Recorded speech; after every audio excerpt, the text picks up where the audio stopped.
Welcome back to Basin Motorsports on another episode of the Enthusiast Toolbox.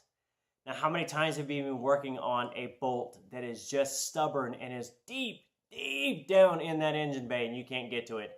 What do you need for that? You need a socket extension. Now, a lot of times you just can't get there. You need a socket extension. Sometimes you need 1, 2, maybe even 3 of them to get down in there. The beauty of these babies is that they're modular and they can snap into each other. If you need it a little longer, you just add and add and add. Now, there is a certain point where you're probably going to lose a lot of torque. When you add 12 of these in, you just need a bigger extension. And I tell you, every time I'm in the garage, I'm probably using a socket set, and I bet somewhere along the way I'm going to need an extension. The beauty of these is that you can buy them in 1/4, 3/8, half. You can probably get them in 3/4 and 1 inch. That's kind of a baseball bat at that point, but I bet you can find them if you need them.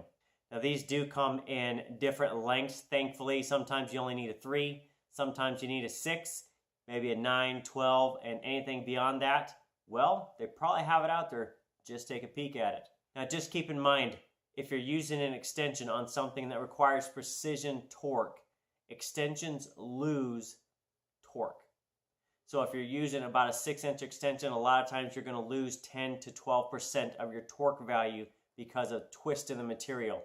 Naked to the eye, you can't see it, but it does happen. So just remember that. If you are torquing with a torque wrench, a calibrated torque wrench, and you need a specific value, just remember you're going to lose a little bit of this.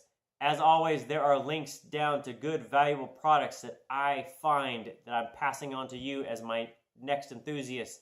So check the description for those. Otherwise, look on the Amazon store for stuff I continuously use here in the garage at Basin Motorsports. And that's it. Thanks for subscribing. Thanks for watching. And that's it for this time on the Enthusiast Toolbox.